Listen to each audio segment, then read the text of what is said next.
సమయంలో బైబిల్ గ్రంథంలో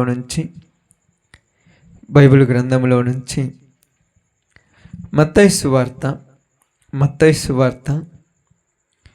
18వ అధ్యాయము మత్తయి సువార్త 18వ అధ్యాయము 14వ వచనాన్ని జాగ్రత్తగా చదువుదాం. అలాగుననే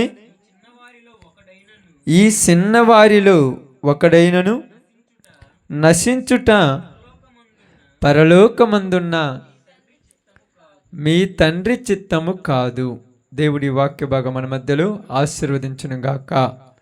ఆమేన్. కుడి వచ్చిన మీ అందరికీ ప్రభునామములో శుభాలు వందనాలు తెలియజేయుచున్నాను. ఇక్కడ రాయబడినటువంటి సందర్భాన్ని మనము కొంత సమయం జాగ్రత్తగా ఆలోచిద్దాం, చాలా జాగ్రత్తగా గమనిద్దాం. ఎందుకంటే ప్రియ సహోదరి సహోదరులారా, యేసుక్రీస్తు వారు ఉపమానము చెబుతూ ఉన్నాడు. ఆయన అనేక రకములైనటువంటి ఉపమానాలు చెబుతూ ఉన్నాడు. చెబుతూ ఏమని వచ్చాడంటే, ఒక మనిషికి 100 గొర్రెలున్నాయి. ఆ 100 గొర్రెలలో ఒక గొర్రె తప్పిపోయింది.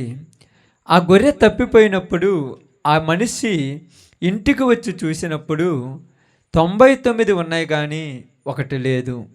ఈ ఒక్కటి లేనప్పుడు 99ని పక్కన పెట్టి ఆ ఒక్కదాన్ని వెతకటానికి వెళతాడు కదా. అది దొరికినప్పుడు ఆ యొక్క వ్యక్తి అది దొరికినందుకు ఎంతో సంతోషపడతాడని మనకి ఇక్కడ చాలా స్పష్టంగా రాయబడింది. అయితే ప్రియ సహోదరి సహోదరులారా, ఇక్కడ ఏమని చెప్తున్నాడంటే, బైబిల్ గ్రంథంలో ఉన్నటువంటి మాటను, బైబిల్ గ్రంథంలో ఉన్నటువంటి సందర్భాన్ని యేసు ప్రభువారు దేవుని యొక్క ఉద్దేశముల గురించి మాట్లాడుతూ ఏమన్నాడంటే, ఏ ఒక్కడు నశించుట నాకు ఇష్టము లేదు, అంతటను అందరూ మారు మనసు పొందాలన్నదే దేవుని యొక్క ఉద్దేశం. అందుకని ఇక్కడ నీతిమంతులైన 99 మంది కంటే కూడా పాపాత్ముడైనటువంటి ఒక వ్యక్తి మారాలని దేవుడు ఎంతో ఆశతో ఆసక్తితో ఎదురు చూస్తూ ఉన్నాడు. అందుకనే యేసుక్రీస్తు వారి యొక్క రక్షణను గురించి, యేసుక్రీస్తు వారి యొక్క ప్రేమను గురించి, దేవుని యొక్క మనసును గురించి మనుషులకు తెలియపరచాలని దేవుడు ఆశ కలిగి ఉన్నాడు. ఎలాగంటే బాగా గమనించి ఆలోచిస్తే, పాప ఊబిలో చిక్కుకొని పాతాళానికి చేరువవుతున్నటువంటి మనుషులను గురించి దేవుడు ఎంతో ఆలోచిస్తూ ఉన్నారు. కీర్తనల గ్రంథము 90వ అధ్యాయంలో మాట్లాడినప్పుడు అక్కడ ఒక మాట మాట్లాడతాడు. ఏమంటాడంటే, నరులారా తిరిగి రండి అని దేవుడు పిలుస్తూ ఉన్నాడు. దేవుడు తల్లి గర్భములో నుంచి ఈ భూమి మీదకి మనుషులను పంపించిన తర్వాత ఈ భూమి మీదకి వచ్చిన మనుషులందరూ మారు మనసు పొందాలి. ఈ భూమి మీదకి వచ్చినటువంటి ప్రతి ఒక్కరూ కూడా పరలోక రాజ్యానికి వెళ్ళాలనేదే దేవుని యొక్క ఉద్దేశం, దేవుని యొక్క ఆశ, దేవుని యొక్క ఆసక్తి.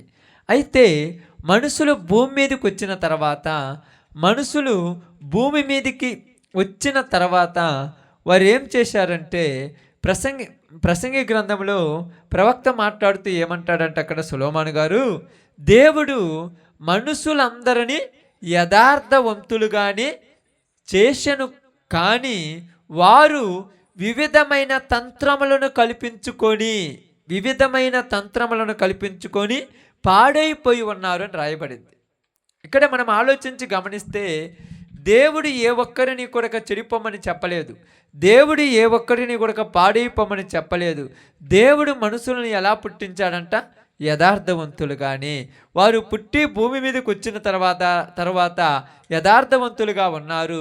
వారు యథార్థత కలిగి జీవిస్తున్నారు. వారు మంచి మార్గంలోనే నివసిస్తూ ఉన్నారు. అయితే భూలోకములకు వచ్చిన మనుషులు, భూమి మీదకి వచ్చినటువంటి మనుషులు వివిధమైన తంత్రములను కల్పించుకొని ఉన్నారు. లేనిపోని కోరికలను, ఆశలను, లేనిపోయినటువంటి ఆలోచనలను, లేనిపోయినటువంటి వ్యర్థమైన వాటి కోసము ప్రాకులాడటము, పరుగులు తీయటము, పాపానికి అలవాటు పడిపోవటం అర్థమైపోయింది మనుషులకి.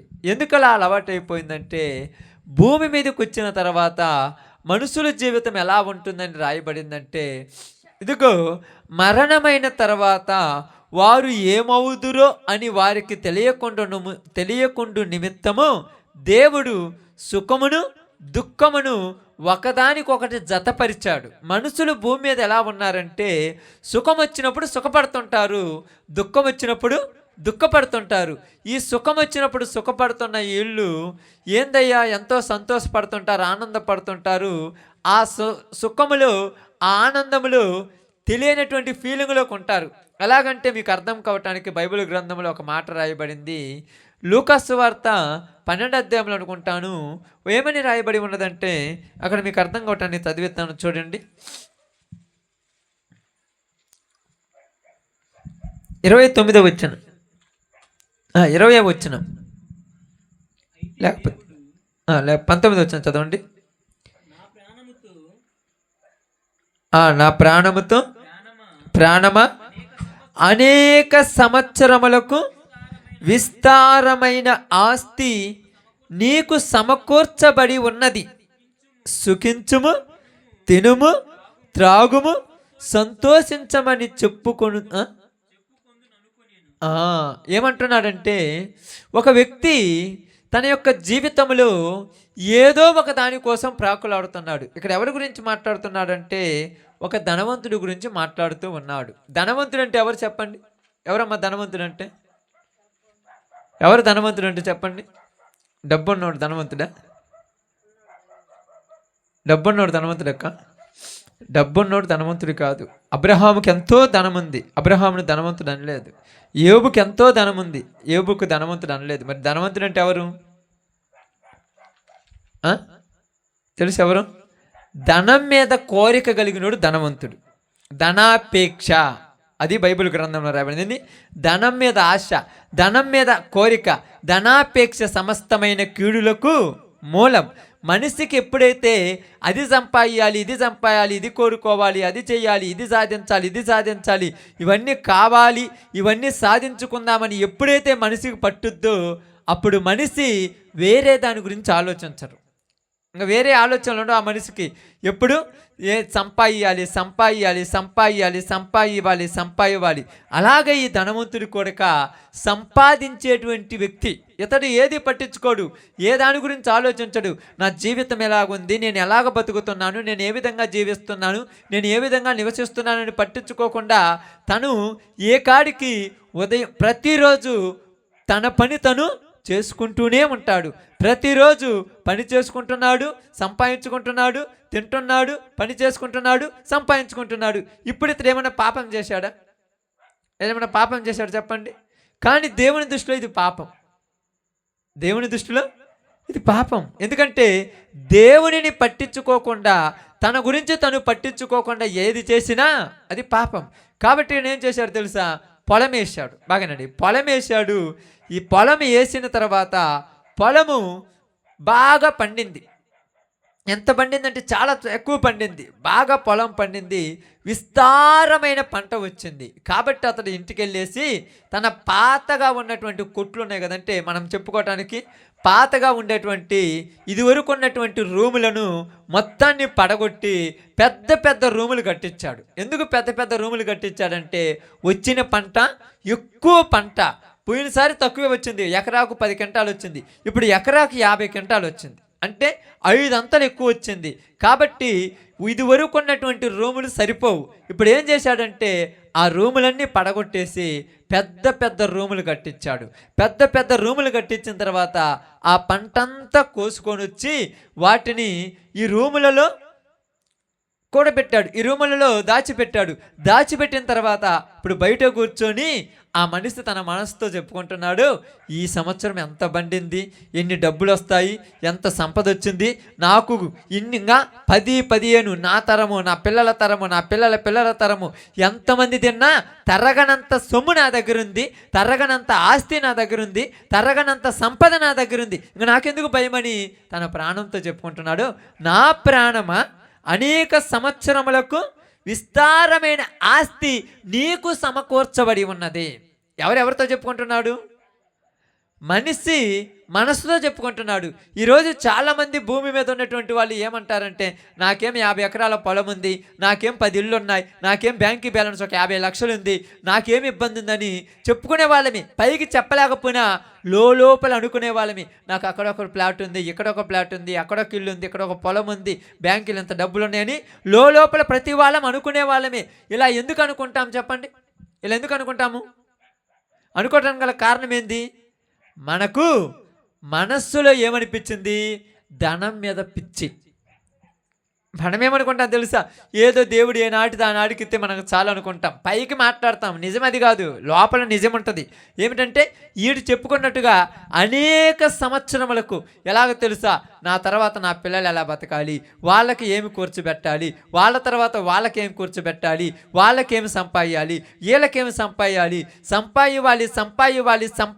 అన్నటువంటి ఈ మనస్సుతోనే మనుషులు ఏమైపోయారంటే తన గురించి తను పట్టించుకోవడం మర్చిపోయారు. ఈరోజు మన గురించి మనం పట్టించుకోవడం మర్చిపోయారంటున్నాడు. అందుకని అంటున్నాడు, నా ప్రాణమా. ఎవరి ప్రాణానికి చెప్తున్నాడు? తన ప్రాణానికి తనే చెప్పుకుంటున్నాడు. నా ప్రాణమా అనేక సంవత్సరములకు. ఒక రోజుకు 2 రోజులకు అనుకున్నావా? ఒక 50 కోట్లు ఉన్నాయి అనుకోండి, ఎన్ని సంవత్సరాలు వస్తాయమ్మా? ఎన్ని సంవత్సరాలు వస్తాయి చెప్పండి? అప్పుడప్పుడు ఉన్నాయి. ఇప్పుడు మేము ఉన్నాం అనుకోండి, మనం మామూలుగా మన ఇంటికాడ చూస్తారు కదా, ఒక 10 బత్తాలు వడ్డీ తెచ్చి ఇంట్లో వేసుకున్నాము, ఇబ్బంది లేదు.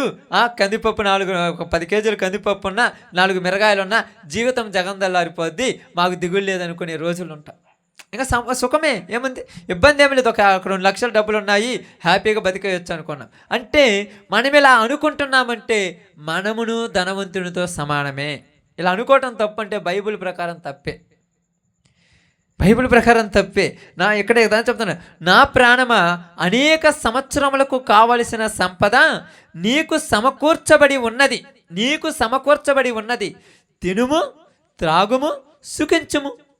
ఇక్కడ చెప్పినటువంటి ఆయన వ్యభిచారం చేశాడా? దొంగతనం ఏమైనా చేశాడా? బూతు మాటలు ఏమైనా మాట్లాడా? అబద్ధాలు ఏమైనా చేశాడా? ఎదుటివారిని ఏమైనా మోసం చేశాడా? కష్టపడే కదా సంపాదించుకున్నాడు. బాగా ఆలోచించి, కష్టపడి సంపాదించుకున్నాడా లేకపోతే వేరే వాళ్ళకి దోసుకొచ్చుకున్నాడా?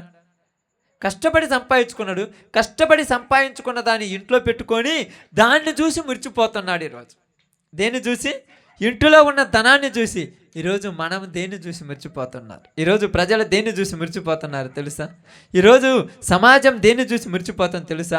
ఇదిగో నాకు ఇంత సంపద ఉంది, నా పొలం ఎంత బాగా పండింది, నాకు ఈ సంవత్సరం ఇన్ని లక్షల డబ్బులు వస్తాయి, నాకు ఈ సంవత్సరం ఎంత ఉన్నది, నాకు ఇంకేమి దిగులు, నాకు ఇంకేం బాధ, నాకు ఇంకేం ఇబ్బంది. అందుకే దేవుడు ఏమంటున్నాడంటే, నీకు కలిగిన దాన్ని చూసి మురిచిపోతున్నావు, అందుకని నేను నిన్నేమంటున్నానంటే, ఓరి వెర్రివాడా. దేవుడు పిలుస్తున్నమాట, ఓయి వెర్రివాడా, ఈ రాత్రే నీ ప్రాణం అడుగుచున్నారు. ఈ సంపాదించిందంతా ఎవరిదవుతుంది? ఇదంతా ఎవరిది? ఇదంతా ఎవరికి పోతుంది? నేను చచ్చిపోతే నా పిల్లలకు ఉంటే బాగుండు అనుకుంటా. మనకు వచ్చేటువంటి ప్లస్ పాయింట్ ఏం తెలుసా? మా పిల్లోళ్ళైనా బాగుపడతారు. పిల్లోళ్ళు బాగుపడతారని ఎక్కడే అనుకుంటున్నావు? తర్వాత అక్కడ పోయిన తర్వాత నిన్ను తీర్పులో నిలబెట్టినప్పుడు, ఆ తీర్పులోనికి వచ్చినప్పుడు నీ క్రియల ఫలము వలన భూమి మీదకి నేను నిన్ను పంపించినందుకు నీవు కనీసం నీ జీవితంలో మంచి పనులు ఏమీ చేయలేదు, మంచిగా బతకలేదు కనుక నీ కోసము అగ్ని ఆరదు, పొరుగు చావదు, అది నీ కోసం ఉందన్నప్పుడు నా పిల్లలు బాగుంటే చాలే, నేను నరకంలో పడినా మంచిగా ఉంటుందని అనుకుంటామా? అక్కడ అనుకుంటారు ఎవరన్నా? మనం అనుకుంటాం. అందుకని మనకు బైబిల్ గ్రంథంలో ఇలాగ అనుకుంటారు కాబట్టి ఒక ఎగ్జాంపుల్ చెప్పాడు. ధనవంతుడంట ఎక్కడికి వెళ్ళాడు? వేదనకరమైన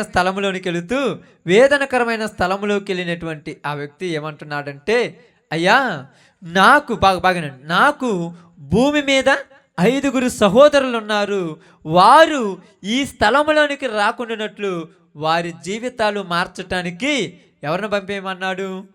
ఈ లాజర్ను పంపించు. అంటే భూమి మీద బ్రతుకుచున్న మనుషుల జీవితాలు చాలా ఘోరముగా ఉన్న రోజుల్లో ఉన్నాం. ఏమనుకుంటున్నామంటే సంపాదించుకుంటున్నాము, కష్టపడుతున్నాము, పని చేసుకుంటున్నాము, చాలు అనుకుంటున్నాం. కానీ నువ్వు సంపాదించిన 10 లక్షలు కానీ, నువ్వు సంపాదించిన 20 లక్షలు కానీ 2 నిమిషాలు నీ ఆరోగ్యం బాగలేకపోతే స్కానింగ్లు, బ్లడ్ టెస్టులకే సరిపోయి లక్షలు. ఇందాక వస్తున్నప్పుడు అక్కయ్య మాట్లాడుతుంది, ఒక ఆమెకు పోయిన సంవత్సరంలో కింద పడి బాగలేకపోతే దగ్గర దాపు 30-40 లక్షల దాకా ఖర్చు పెట్టారంట ఇంచుమించు. ఇంత ఖర్చు పెట్టినా చివరికి ఆమె బ్రతకల. ఇప్పుడు సంపాదించిందంతా కూడా ఉపయోగం ఏమైనా ఉందా? సంపాదించింది మీరు చూడండి.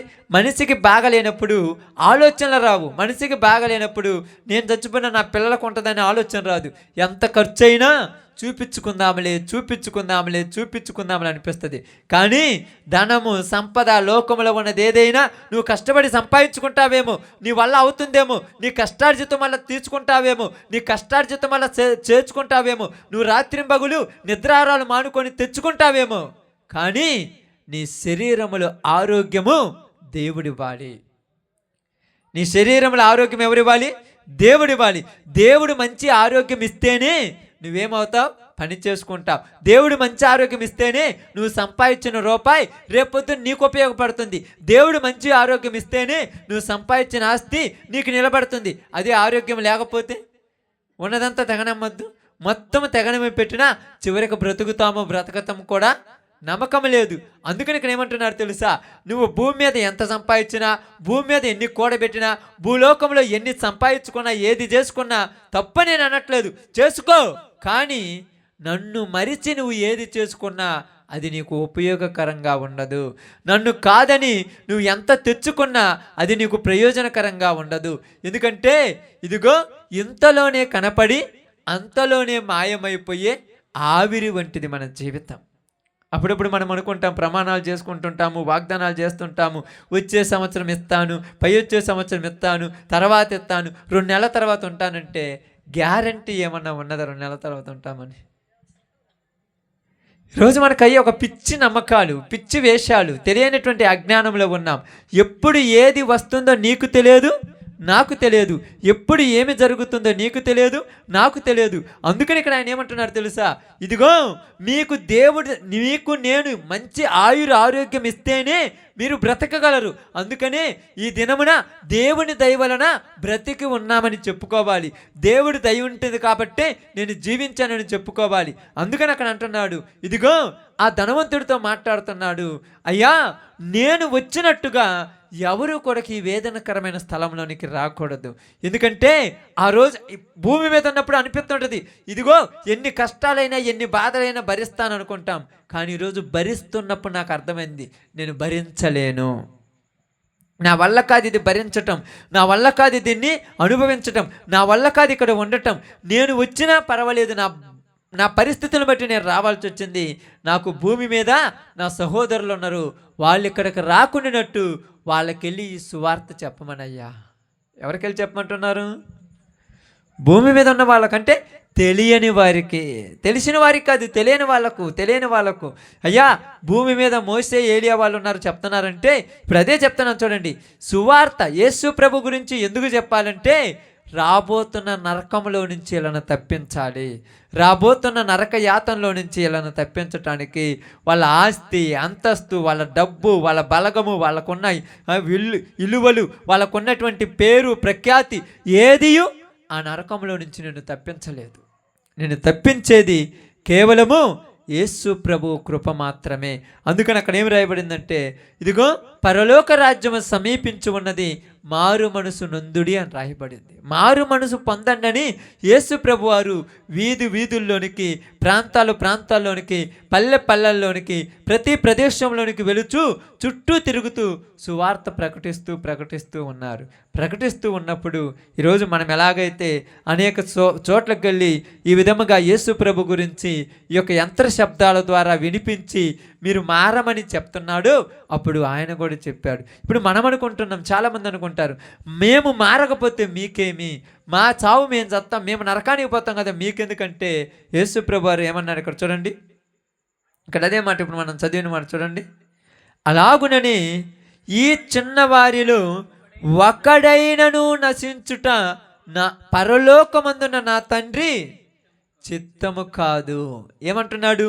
ఈ చిన్నవారిలో, భూమి మీద ఉన్నటువంటి ఈ మనుషులలో, భూలోకములో జీవిస్తున్నటువంటి ఈ ప్రజలలో ఒక్కడైనా నా నశించుట నా తండ్రి చిత్తము కాదు. కాబట్టి నా తండ్రి ఏమనుకున్నాడు, భూమి మీదకి వచ్చిన తర్వాత అపవాది అంటే సాతాను వారి యొక్క హృదయాలను చెరిపివేసి వారి జీవితాలను పాపం వైపు మళ్లించి వారి బ్రతుకులు పాప ఆలోచనలోనికి పడిపోయేటట్టుగా చేశాయి. కాబట్టి వాళ్ళ పాపపు ఆలోచనల నుంచి వాళ్ళని బయటికి తీసుకురావాలని నేను మిమ్మల్ని పంపించానని చెప్పాడు. అయితే దేవుని గురించి మాట్లాడుతుంటే ఇందాక మీకు చదివించినట్టుగా సుఖం వచ్చినప్పుడు మనిషి ఏమవుతున్నాడు, సుఖపడటం నేర్చుకున్నాడు. దుఃఖం వచ్చినప్పుడు దుఃఖపడటం నేర్చుకున్నాడు. కానీ తర్వాత ఏం జరుగుతుందో ఆలోచించకుండా వెళ్ళిపోయాడు. ఆలోచించేటువంటి మనసు ఈరోజు మనుషుల దగ్గర లేదు. చనిపోయిన తర్వాత ఊరు చూశారులే అనేటువంటి రోజుల్లోనే ఉన్నాము. అయితే ఇక్కడ ఏమంటున్నారు తెలుసా, ఇదిగో చనిపోయిన తర్వాత మరో లోకం ఉంది. దాని గురించే ఈరోజు మన అందరం కూడా ప్రయాసపడాల్సింది. దాని గురించే మన అందరం కూడా తపన చెందాల్సింది. ఆ రాజ్యంలోనికి దేవుడు పిలిచినప్పుడు ఆయన దగ్గరికి నువ్వు రావాలన్నదే దేవుని కోరిక. అందుకనే అంటున్నాడు, ఇదిగో ఏ ఒక్కడు నశించుట, అదేనన్నా చూడండి, ఈ చిన్నవాణిలో ఒక్కడైనను నశించుట. మనం చాలామంది అనుకుంటాం, ఇదిగో వీళ్ళు మారితే చాలు కదా అనుకుంటాం. మారాల్సింది వీళ్ళు కాదు, మారవలసిన వాళ్ళు చాలామంది ఉన్నారు, ఎంతోమంది ఉన్నారు.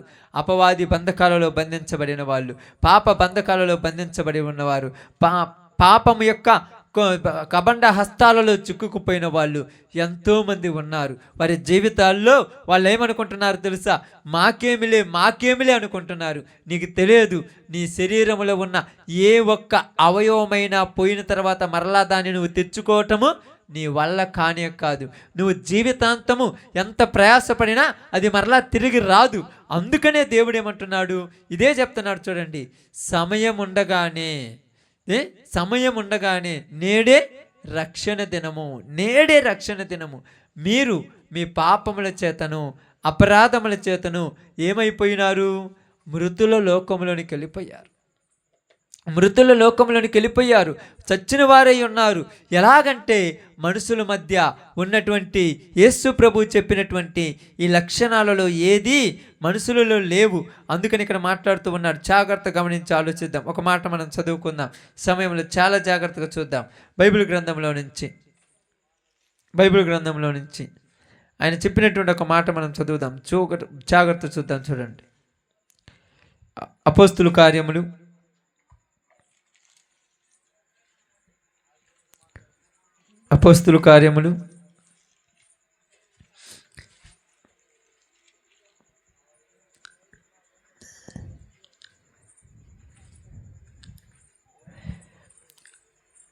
17వ అధ్యాయము 30వ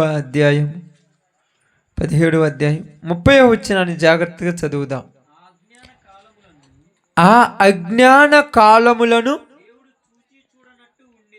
దేవుడు చూచి చూడనట్టు ఉండెను.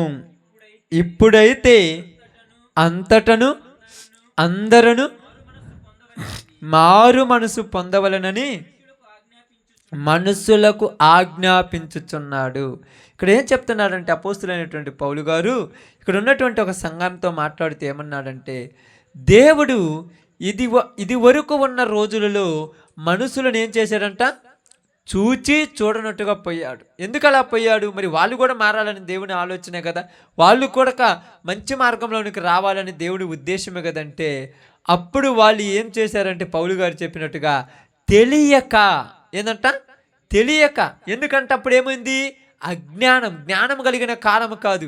ఇది నిజమో ఇది అబద్ధమని తెలుసుకునేటువంటి అంత జ్ఞానము కాదు. ఇది లోకంలో ఇది కావాలి ఇది కాకూడదని తెలుసుకునే లోకము కాదు. అప్పుడు మనుషుల యొక్క జ్ఞానం ఎలా ఉన్నదంటే అది ఒక రకమైనటువంటి మొరటితనముగా ఉన్నది, జ్ఞానం తక్కువగా ఉన్నది, జ్ఞానం ఎక్కువగా లేదు. అందుకే చూడండి, అప్పటిలో ఏదో తిన్నాము బతుకుతున్నాము అన్నట్టుగానే జీవించారు, కానీ జ్ఞానముతో బ్రతికిన వాడు ఎవడూ లేడు. అయితే ఇప్పుడు మనుషులలో ఏమైపోయిందంట, జ్ఞానము పెరిగిపోయింది. జ్ఞానం పెరగటానికి గల కారణం ఏమిటి తెలుసా? జ్ఞానం ఎందుకు పెరిగిపోయింది చెప్పండి? జ్ఞానం పెరగటానికి గల కారణం ఏమిటి? దానియేలు గ్రంథంలో రాయబడి ఉంటుంది. జ్ఞానం పెరగటానికి గల కారణం ఏమిటంటే, మనుషులు నలుదిక్కులా తిరుగుట వలన జ్ఞానము పెరిగెను. అంటే మనుషులు అక్కడికి ఇక్కడికి అవి ఇవి తిరగటం వలన మనుషులకి ఏమొచ్చిందంట, జ్ఞానం వచ్చిందంట. అందుకనే చూడండి, ఇప్పుడు అమెరికాలో జరుగుతున్నదేదో మన కళ్ళ ముందు కనపడుతుంది, ఆఫ్రికాలో జరుగుతుందేదో మన కళ్ళ ముందు కనపడుతున్నది, ఆస్ట్రేలియాలో జరుగుతుందేదో మన కళ్ళ ముందు కనపడుతున్నది. అన్నిటినీ, క్రొత్తదనాన్ని అన్నిటినీ తెలుసుకుంటున్నాం, అన్నిటి గురించి ఆలోచిస్తున్నాం, అన్నిటిలలో క్రొత్త జ్ఞానాన్ని తెచ్చుకున్నాము. కానీ దేవుని విషయం దగ్గరకు వచ్చినప్పుడు మాత్రం మనుషులు ఆలోచన లేకుండా పోయారు. ప్రతి దానిలో క్రొత్తదనాన్ని కోరుకున్నారు, ప్రతి దానిలో ఆలోచిస్తున్నారు. కానీ దేవుని విషయం దగ్గరకు వచ్చినప్పుడు మనుషుడు ఆలోచించలేకుండా పోయాడు. ఏమీ ఆలోచించలేకుండా పోయాడంటే ఇక్కడ మనకు అర్థం చేస్తున్నాడు. చూడండి, ఇదిగో నీవు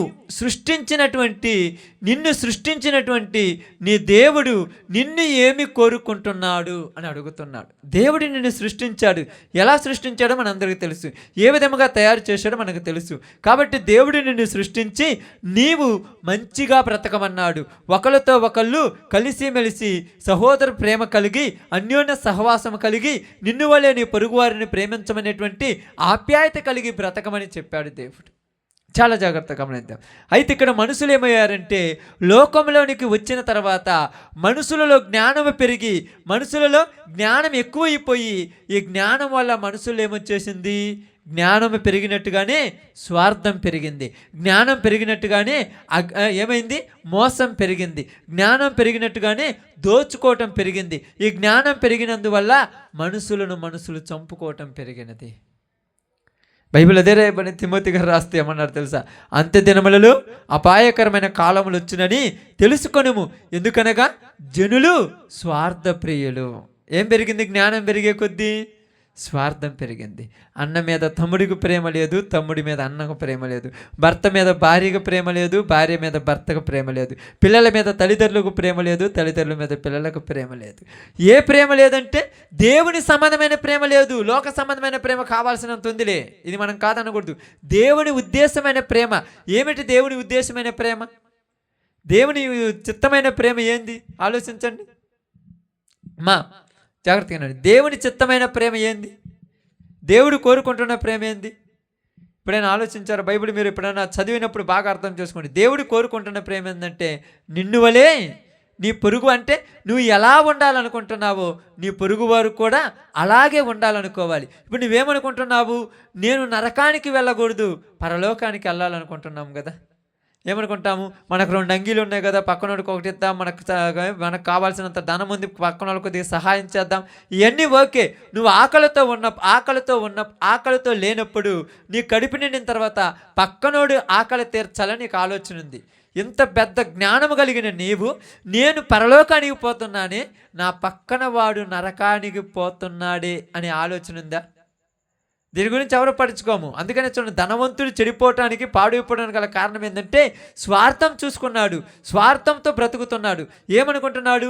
నలుగురికి అన్నదానాలు చేస్తున్నారు, బట్టలు లేని వారికి బట్టలు ఇస్తున్నారు, ఇబ్బందుల్లో ఉన్న వాళ్ళకి చేస్తున్నారు. కానీ నేను పరలోకానికి పోవాలనుకున్నాను, వీళ్ళను కూడా పరలోకానికి తీసుకెళ్లాలన్న ఆలోచన లేదు. అందుకే తండ్రి చిత్తం ఏందంట?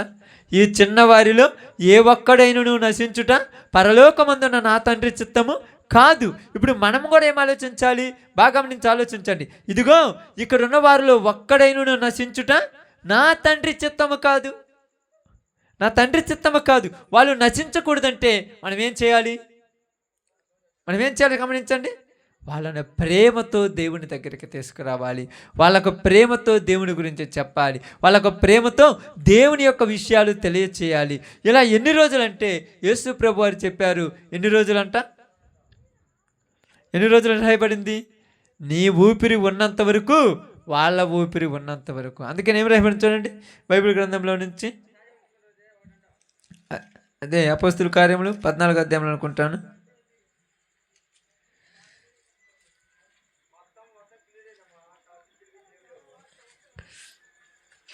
ఒక మాట రాయబడి ఉంటుంది.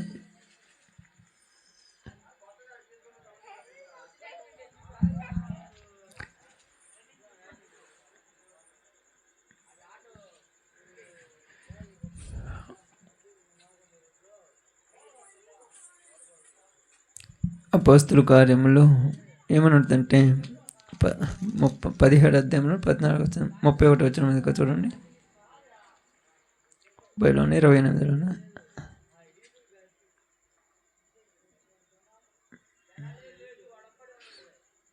27 వచ్చిన 27 17 అధ్యాయం 27 వచ్చిన. మరియు యావత్ భూమి మీద కాపురం ఉండుటకు ఆయన ఒకని నుండి ప్రతి జాతి మనుషులను సృష్టించి, వారు ఒకవేళ దేవునిని తడువులాడి కనుగొందురేమో అని తన్ను ఎదుకు నిమిత్తము నిర్ణయ కాలమును వారి నివాస స్థలము యొక్క పొలిమేర. ఏం జరిగింది? నిర్ణయ కాలం అంటే మనిషికి దేవుడు ఇంతకాలం అని నియమించాడు. నివాస స్థలం యొక్క పొలిమేర అంటే ఆయుస్సు. ఏంటిదంట? ఆయుస్సు. అంటే మనిషికి దేవుడు ఆయుష్ ఇచ్చాడు. ఉన్న ఆయుష్ ఇచ్చినంతట్లోపే మీరేం చేయాలంట? ఏం చేయాలని రాయబడింది? ఈ ఆయుష్ దేనికి ఇచ్చాడంట? దేనికి ఇచ్చాడు ఈ ధనవంతుడికి ఆయుష్? దేనికి ఇచ్చాడక్క? నా ప్రాణమా తినుము తాగుము సుఖించుమని కావాల్సినంత సంపద చేకూర్చుకోవటానికి ఇచ్చాడు ఆయుష్. దేనికి ఇచ్చాడు ఆయుష్? దేవుణ్ణి వెతుక్కోటానికి, దేవుణ్ణి కనుగొనటానికి, దేవుణ్ణి ఎతుక్కొని కనుగొని ఆయన చిత్త ప్రకారం జీవించి పరలోక రాజ్యం వెళ్ళటానికి దేవుడు మనుషులకు ఆయుష్ ఇస్తే ఈ ఆయుష్ని ఏం చేస్తున్నారు తెలుసా? వాళ్ళకు నచ్చినట్టు, వాళ్ళ ఇష్ట ప్రకారము, వాళ్ళ కోరికల చొప్పున, వాళ్ళ ఆలోచనల చొప్పున. అదే ధనవంతుడితో మాట్లాడతాడు అబ్రహాం. ఏమంటారు తెలుసా? ఇదిగో నీవు నీ జీవిత కాలం అంతయు నీకు ఇష్టం వచ్చినట్టు జీవించలేవు కనుక నీవు ఇక్కడ బాధలు పడుతున్నావు. ఇక్కడ అదే చెప్తున్నాడు. చూడండి, ఎందుకు ఇచ్చాడు ఆయుస్సు? దేనికి ఇచ్చాడు అనుకుంటున్నారమ్మా? దేనికి ఇచ్చారు? ఆయనలో మంచిగా జీవించి మనం బ్రతుకులలో మంచి మార్గంలో బ్రతుకుచు పరలోక రాజ్యానికి వెళ్ళటానికి మనకు ఆయుష్ ఇచ్చాడు. కానీ మనమేమనుకుంటున్నాం? దేవుడు ఆయుష్ ఇస్తే, యేసయ్యా నీకు స్తోత్రాలయ్యా, నువ్వు నాకు మంచి ఆయుష్ ఇచ్చావు, ఇంక 4 సంవత్సరాలు నేను బతికితే ఇంకా 10 రకాలమైనటువంటి తప్పులు చేసి నా పాపాన్ని ఏం చేస్తాను? ఎక్కువ చేసుకుంటాను. నా జీవితాన్ని ఏం చేస్తాను? తగలబెట్టుకుంటాను. చూడండి, మనుషుల యొక్క ఆయుష్ పొడిగే కొంది పాపం పెరగటం తప్పితే పాపం తగ్గేదేమనుందా? తప్పులు ఎక్కువ చేస్తుంటారు. చూడండి, ఆయుష్ పెరిగితే ఏమన్నా మారు మనసు పొందేదా? ఏమంటున్నారు దేవుడు? ఇదిగో ఇకనైనా ఎందుకు ఆలస్యం చేస్తున్నా? దేవుని దీర్ఘశాంతము ఎందుకు చూపుతున్నాడంట? పేతురు రాసిన పత్రికలో రాయబడింది. ఆయన ఎందుకు ఆలస్యం చేస్తున్నాడంట? ఏ ఒక్కడు అంతటను, అదేనా రాయబడింది పేతురు రాసిన పత్రికలో? చూడండి ఆ మాట. ఆయన ఎందుకు ఆలస్యం చేస్తున్నాడు అనే మాట ఉంటుంది చూడండి.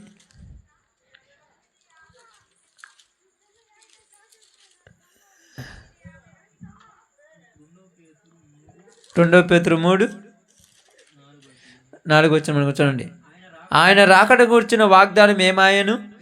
పితరులు నిద్రించిన మొదలుకొని సమస్తమును సృష్టి ఆరంభం ఉన్నట్టు ఉన్నదని చెప్పుదురని మొదట మీరు తెలుసుకునేవాడిని. ఏలయనగా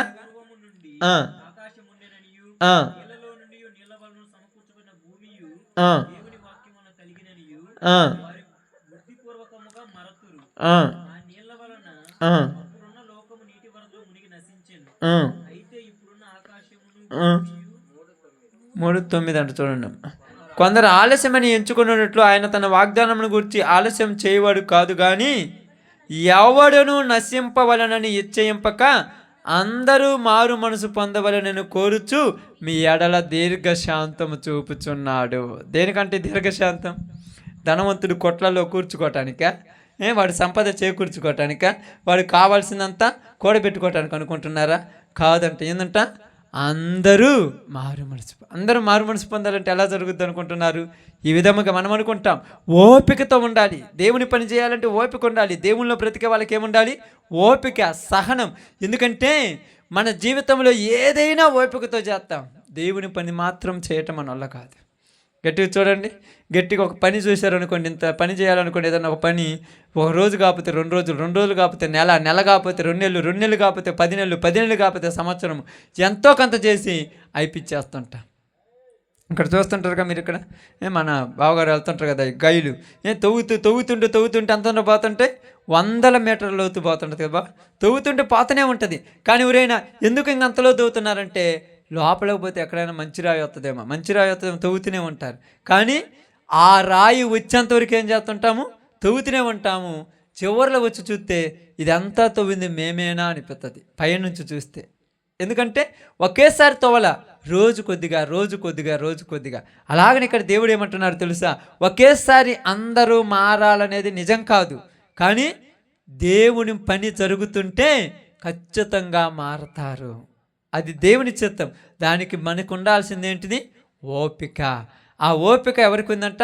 దేవుని దీర్ఘశాంతము ఇంకనూ కనిపెట్టుచుండగా. దేవుని దీర్ఘశాంతం ఏంటంట? ఇంకనూ కనిపెడుతున్నాడు. ఎందుకు ఆయన ఆలస్యం చేస్తున్నాడంట? అందరూ మారు మనసు పొందాలని. ఆయన ఆలస్యం చేసేది అందుకైతే మనమేమనుకుంటున్నాము? మనం దేనికి అనుకుంటున్నాం? ఆలస్యం చేశాడు, దేవుడు నాకు ఆయుష్ పొడిగించాడు, అమ్మయ్య ఈ సంవత్సరం కూడా మంచిగా సంపాదించుకోవాలి, ఈ సంవత్సరం కూడా నా కోరికలు తీర్చుకోవాలి, ఈ సంవత్సరం కూడా నాకు అనుకున్నది చేయాలని మన ఇష్టాలు అనుకుంటున్నాం. కానీ దేవుడు ఆయుష్ పెంచింది, ఆలస్యం చేసేది ఇదిగో మన సహోదరి సహోదరులు వీళ్ళందరూ నశించిపోకూడదని.